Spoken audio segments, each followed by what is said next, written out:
Redditors who left companies that non-stop talk about their amazing culture. What was the cringe moment that made you realize you had to get out? They changed the title of the receptionist to Director of First Impressions. Edit. For everyone asking, it's a tiny company in the Midwest. A co-worker was forced to work while her mother was dying in hospice. Mom dies. She quits. They escort her off the premises like a criminal.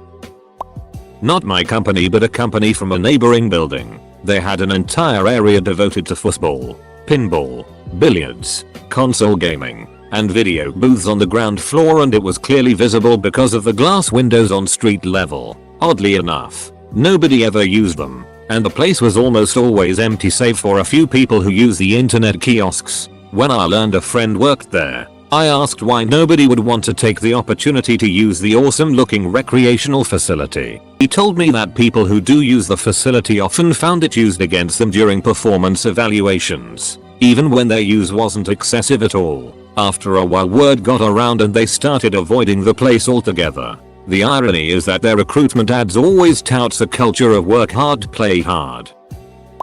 We had a problem with the client and the boss dumped all of the blame on a 24-year-old woman who was basically his most loyal employee. He made her cry in front of the client, as if that would somehow help save the relationship. When I went to firm drinks in a public bar and the firm's fun committee handed out song sheets and a choir of employees led by a bad guitarist sang a song about how great the firm was to the tune of "Of Course I'm Happy," we were expected to sing along. It was at that moment I realized I was in a cult. Bought out by an equity group. New president on call with thousands of employees says, "We have two kinds of employees, those that work a tremendous number of hours, and those that should find another company to work for." I'm in management and we just got the message that bonuses for the last financial year were severely cut across the business. Probably going to receive 30% of our total potential at best. Then attended our financial end of year results meeting the next day to be told that net profits were 18% up, nearly 1 billion total, and the best performance in years. All thanks to us. Okay. Planning on leaving now. Edit. Cleared up the 30%.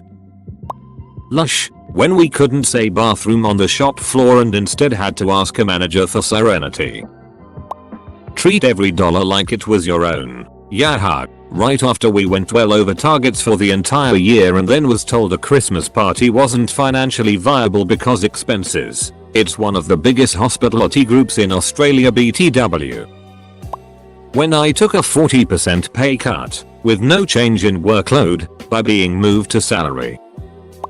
We treat our employees like family, ignores harassment claims, hires from outside the company, refuses to give out decent pay, will write you up for doing overtime. But the CEO just bought himself a new BMW. I hate that place. We, management team, spend months working with a business coach trying to collectively come up with meaningful core values. We devoted a ton of time to it and really tried to decide which direction we wanted to take the company culture. Everybody agreed on teamwork, reliability, a couple others that I can't remember now. And then one day the owner came in and called a meeting. He sat us down in the boardroom and told us he spent all weekend brainstorming and had decided on the core values. They were meaningful, ownership, neighborhood, engagement. Does anybody see what that spells? He literally wanted it to be money and just came up with words that sort of worked the way you do in elementary school writing your name poem. He rebranded the entire company from t-shirts with giant first letters and smaller letters for the rest of the word straight down the arms, to plagues, wraps on the cars, every duckin' thing. And that's when we all knew it was going to get bad. Money is great, but it was mortifying driving around with that plastered everywhere. This is what the woman who interviewed me said. "Here at Cheapskate Architects we don't often do all-nighters for our customers, but when we do, it's a real pizza party. Also we don't pay overtime. We do it for the love. And your wage is $22K even though you are an architect. And also I won't be there because I'm HR management because I'm married to the director. Yes, we need an hour depth even though there's 3 employees." My last job was at an independent school in the UK, the wealthy type. During a period of streamlining, The entire faculty were called into a hall and told, in upbeat terms, that we were struggling to make ends meet. Salaries were too high, perks were too abundant, and spending was unsustainable. For clarity, salaries weren't too high, and perks were practically non-existent. Spending was definitely unsustainable, however, in part because they were spending hundreds of thousands redesigning the senior staff offices to hide all the cabling and install proper wood paneling. So then they started listing off perks and assigning them a value. For example, free parking. Well, know it, the school has a lot of land and isn't in a city. Why would you charge? Secondly, nice surroundings. Well, again, know it, that's part of your marketing appeal. Long holidays? Nice try. But I work all holiday. They didn't even get as far as telling me what they planned to do with my job and pay. I was gone in less than 3 months.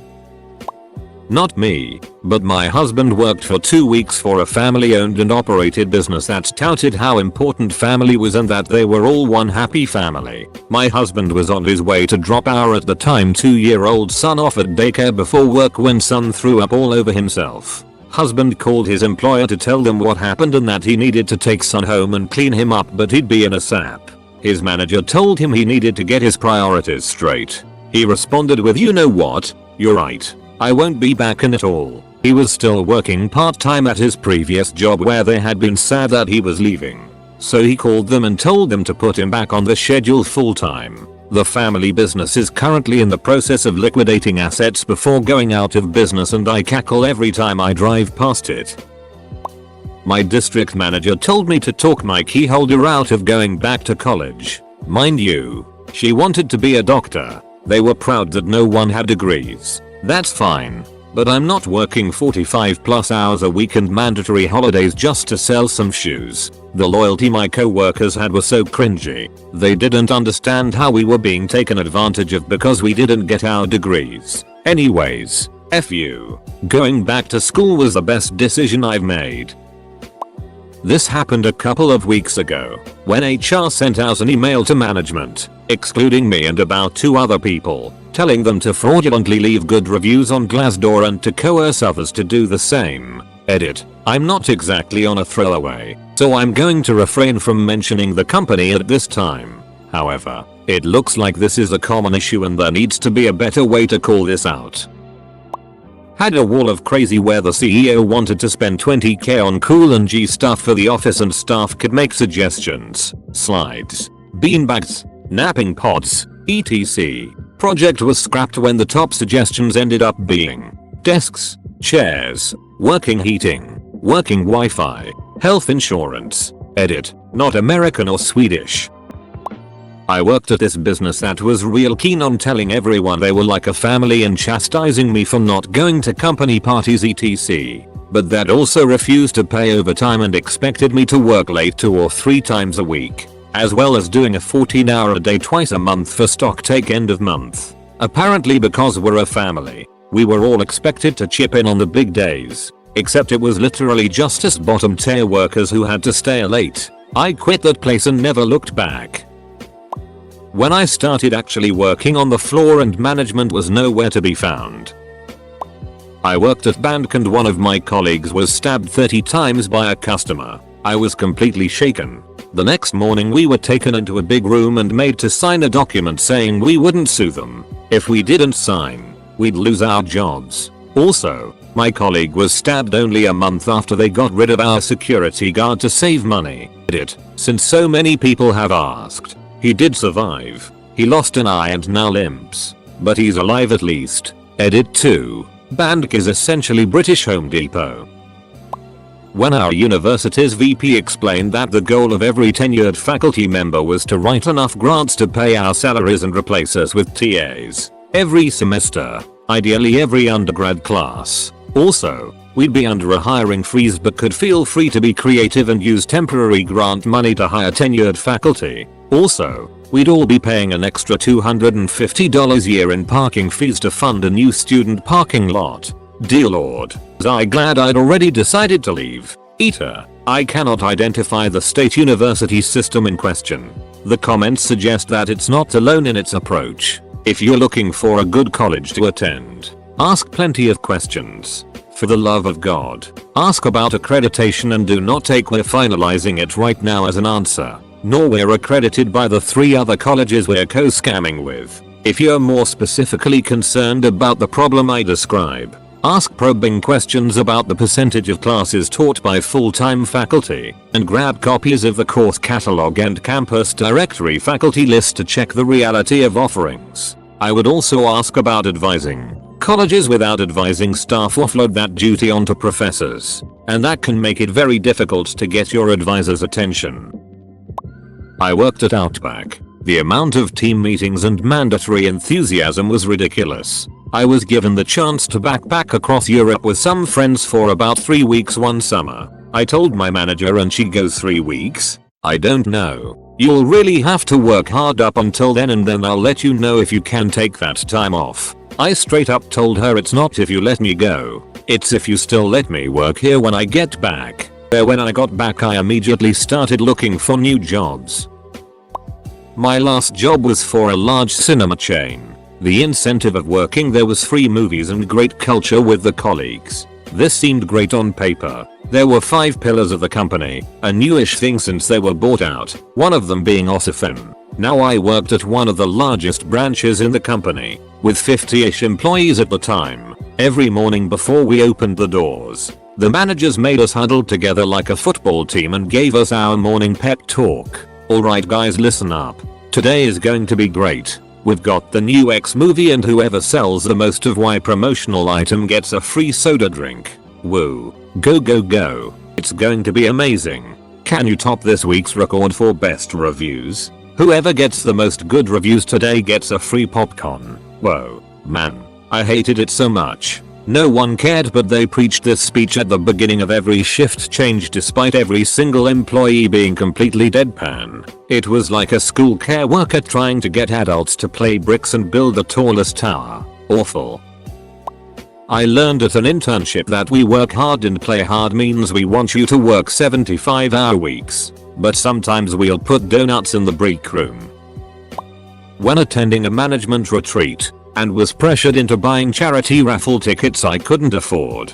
$20. The 2 people who won before me donated their winnings to the same charity they bought the raffle tickets from. They were middle management pissing match people who make $100 K plus. I made $32 K. With a young daughter, I won a drawing for $400. I literally had nausea for 2 days trying to figure out how I was going to pay my bills after my job had just moved the goalposts on some sales performance bonuses I had coming my way, dropping it effectively from $1,000 to $200. Now I'm the arsehole who's going to keep the money I won. Guess I'm not a team player. Bonus. This was 4 hours drive from home. Had an overnight stay, and one of those middle management ducks in an example of what should be on or off the clock said we shouldn't be paid for the drive to the retreat.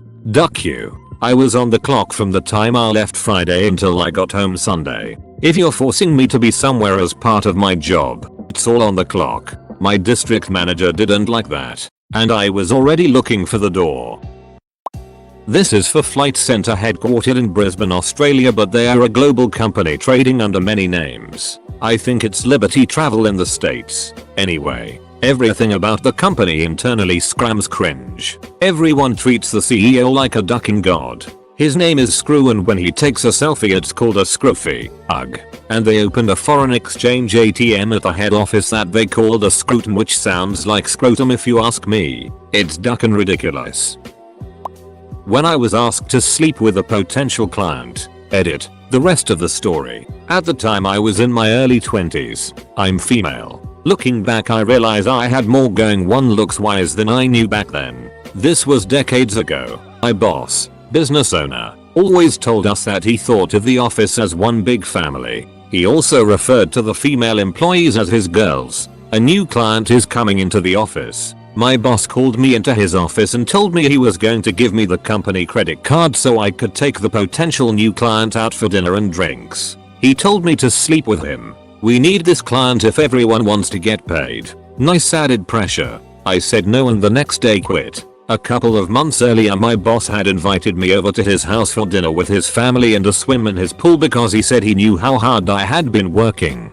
I was a little surprised that he finally noticed and thought it was kind that he wanted to do something nice for me. I get there and his wife and kids are gone. But there is a 25-year-old guy in his pool, the son of a client who just got out of the army. He told me he was trying to fix me up on a date because I needed to get out more. Like an idiot, I believed him. It wasn't until later that I realized that he was hoping I'd show more interest in the guy. I found out later that he had asked all the female employees at one point to sleep with clients. The secretary actually did. She was a young, single mom and was worried she'd be fired if she said no. After I quit, she told me she wished she had the option to quit. I didn't realize what she was saying until we talked later. At the time his daughter was around 4 years old. When I quit, I asked him how old would his daughter have to be before he asked her to sleep with clients. I thought he was going to hit me. I have 1,000 stories about working at this place. The guy was an unethical idiot, a dangerous combination. But I learned a lot about how to not run a business from him. I've owned my own business for 30 years now. I've never asked an employee to sleep with clients or even go out for drinks. I had the benefit of growing up in a family with money. I wasn't earning much and would probably not have been able to quit and moved without the assistance of my parents. I never told them what happened. When I told my dad I quit, he was happy. You hated the place. Now that I'm older and times have changed, I would know what to do. I would hope he'd face consequences. Today this isn't considered a regular part of business. Me Too wasn't a thing back then. No one really cared. This was the only time I was directly asked to sleep with a client. But not the only time I faced sexual harassment at work. It was so common for me and my friends that when we pushed back against it, we felt like we were really on the leading edge of changing work environments for women. I guess we were, but sad that we needed to be. I certainly hoped women didn't face this anymore, but the recent news set me straight on that. I was at a fast casual restaurant for a couple months and the GM always talked about the culture. You know what's a great culture? When the morning shift and night shift have their daily screaming matches over it that they each accuse the other one of needing to do. It was impressive just how incompetent the entire company was, from ownership down. When my art director wanted to get a pro bono poster on verbal abuse done faster by screaming at the designer, my boss came up with a campaign called Smovers Smile and Move. We needed to be Smovers and encourage other associates to be happier that they worked for a dead-end retail corporate job. He gave us bracelets to wear and little cards to keep on our person at all time. Like, we worked at a RedditJar timeshare property with owners who owned part of a small, independent timeshare in the early 2000s that was bought out by a huge hotel conglomerate that destroyed the entire aesthetic of what they originally invested into. So these are embittered, hateful people always wanting refunds for silly it like a broken treadmill in the gym. Literally had a grown-ass man, followed by his wife an hour later, yelling, raised voices in the lobby, at my young visibly pregnant self because a lifeguard moved their towel from their beach chair after they left for 2 hours to take a nap in their room. On the 4th of July while we're at full capacity lol. On top of the daily emails reminding us that working for Wyndham was the best choice we've ever made in life. And constant reminders from upper management what our mission in life, your life's purpose, the reason you were born was to reason on a daily basis with unreasonable garbage humans as hard as you can until they give us a 5 on their surveys. I declined all requests for transfers and just got out as fast as I could.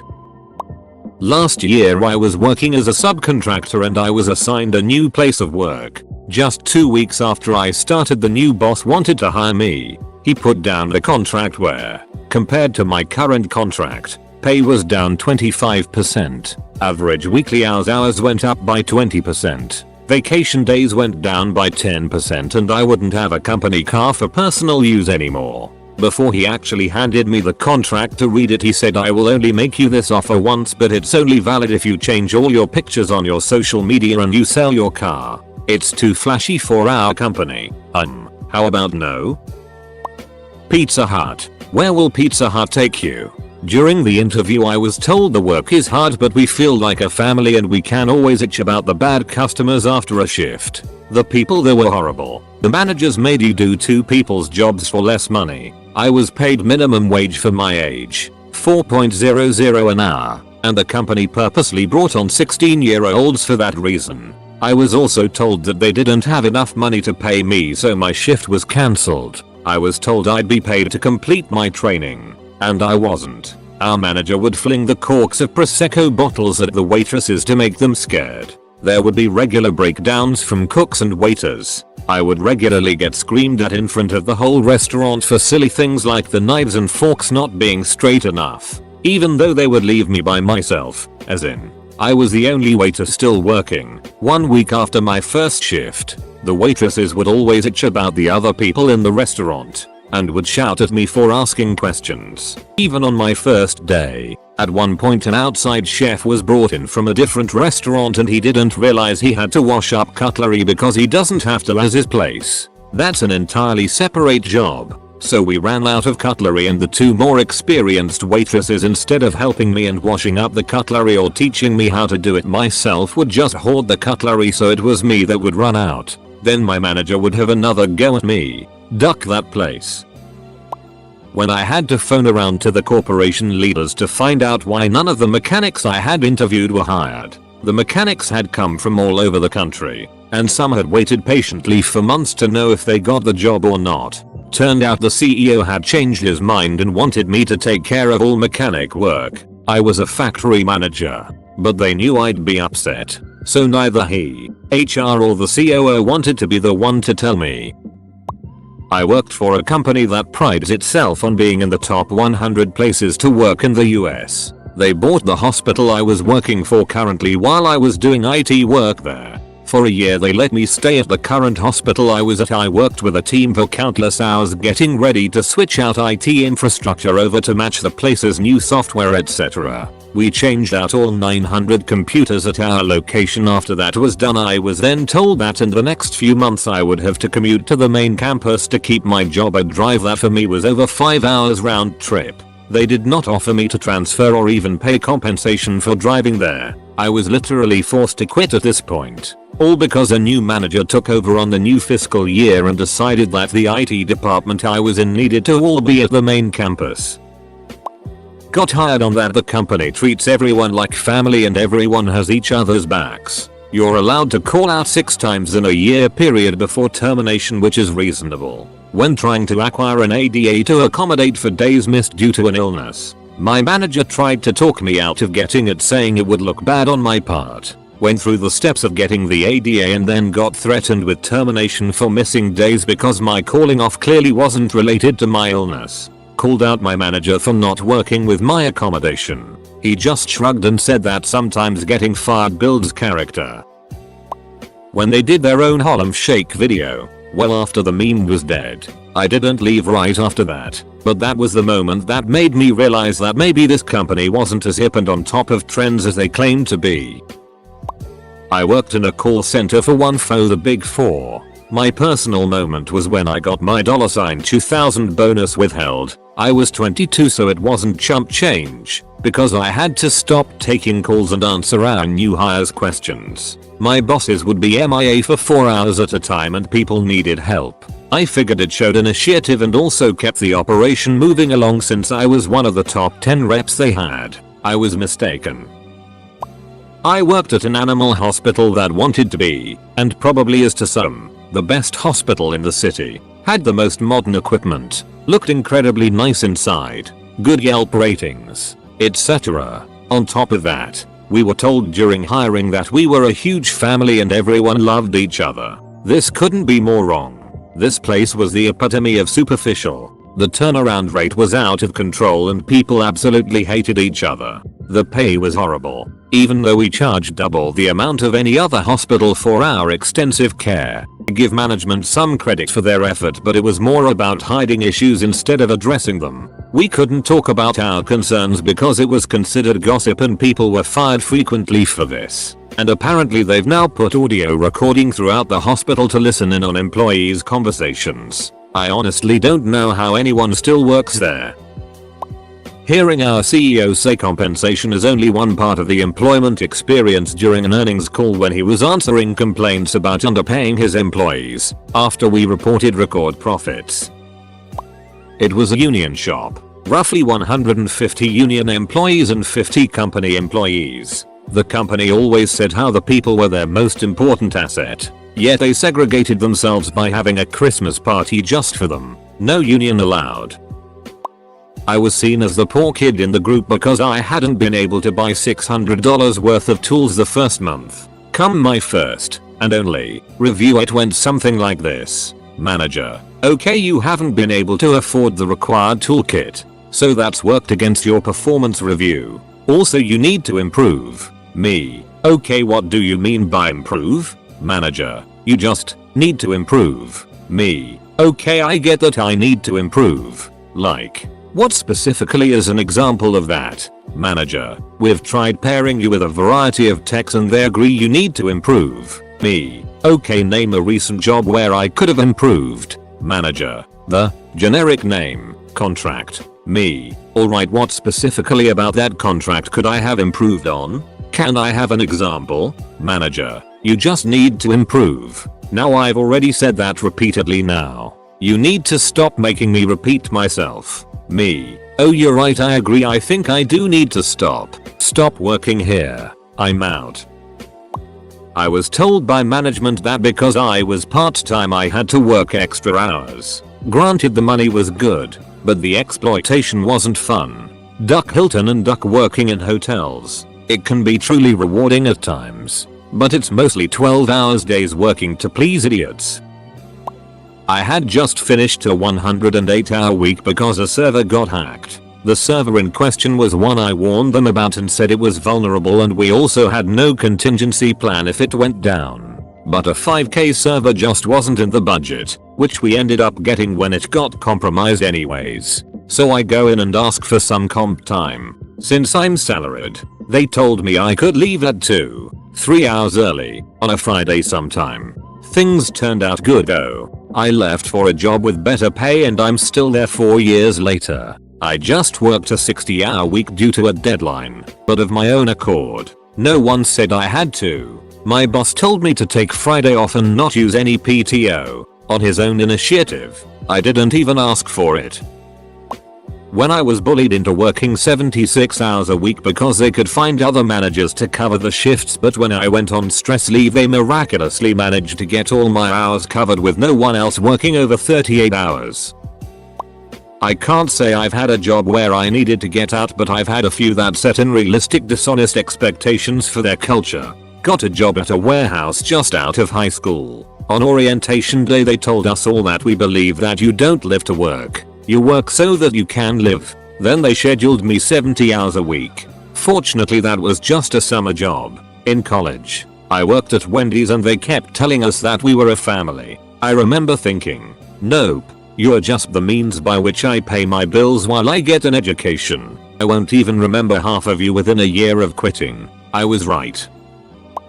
I worked at a popular travel stop oversized gas station. It's practically a state icon. They are famous for their good wages for a low-income job. There's a huge sign over every entry with the starting wages around $13 HR in a state where minimum wage is $7.25. Customers think it's a great place to work. They literally fired a girl for having a stroke. Edit. So I actually didn't expect people to see this. Sorry it's taken so long to respond. I wrote this right before I got off my grave shift.